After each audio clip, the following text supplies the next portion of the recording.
Who created Kneeling Head Down? It occurred is a multi-stage project. The first stage was for the initial composition to be started by myself, Genius, and Tinyfoot, one of the members and one of the core members of CITY Maine. And we were inside my studio. We really started it by singing on the microphone. Bum, bum, bum, bum. That's like a part that's in the track. If you listen to Kneeling Head Down, you'll hear that. It's actually in the second movement. You'll notice that the overall track is kind of, it's not exactly, but it's kind of like a first half and a second half. It's kind of a long experience, but you'll notice that at a certain point, it kind of shifts to a new musical movement in a different type of composition. So it's basically broken into two parts, and but they work together to create an overall arc of an experience.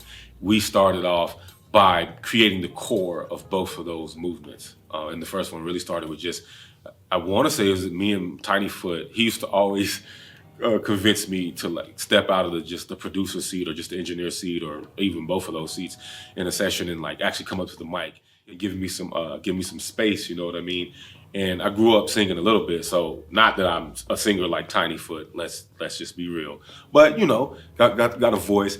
And so sometimes we work out ideas like that and it would be cool. So, you know, I always appreciate that approach. But yeah, he invited me to get on the mic. And so we were actually kind of singing and harmonizing together and kind of, I think, snapping, something like that. So, you know, when you hear the track and hear the song and kind of meditate into that experience, you might notice some of those moments. And that's really what you're noticing is the thing that sparked the overall idea because we kind of built the production out from there. Also, Ben Noyes came through and really helped me to flesh out some of the composition around the bass ideas that myself and Tinyfoot came up with. A lot of times he would use cello for that, a little bit of synth.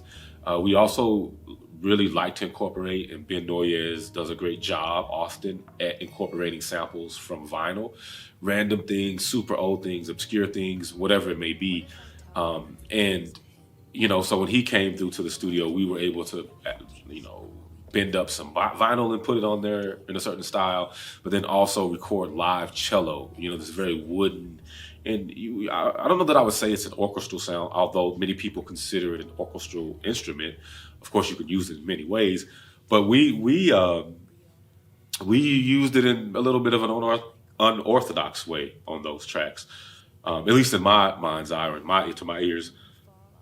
I definitely enjoyed the way that we utilized cello and Ben's amazing skills at playing and composing on the spot, something that's sometimes rare for classically trained and classically adept musicians.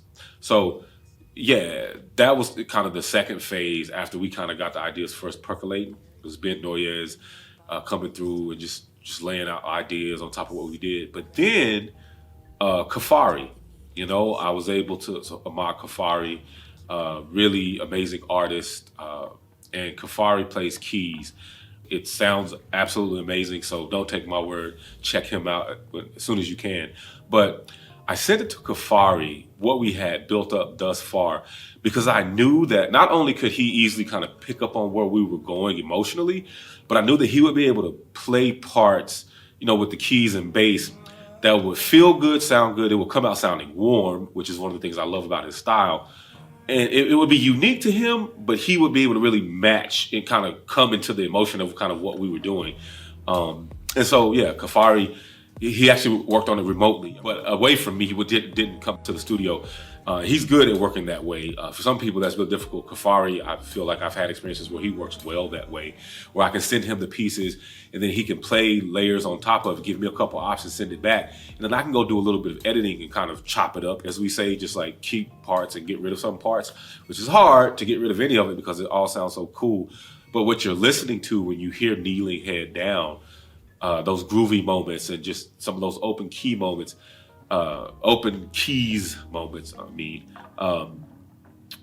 is what Kafari played and composed, and then I kind of arranged a bit, and then all these people's ideas came together. Eventually myself and Angelica Ferre recorded the vocal prose pieces that these are some of the pieces that were submitted as part of the Kneeling Art Photography Project, which is what inspired me to create and to commission this composition in the first place. Kneeling Head Down is designed to accompany, in some ways, the Kneeling Art Photography Project, which is a lot of amazing photographs by photographers from all over Maine who photograph people in a kneeling position to really examine what kneeling means, as well as whether that be in protesting or in a proposal for marriage, or when someone gets hurt in a football game or another sporting event. And that project is by T.T. DeBaccarat, and his work in general, which is often based in social justice and justice in general and freedom and some of these beautiful concepts that he so artistically really is able to manifest in real space, right, in multi dimensions.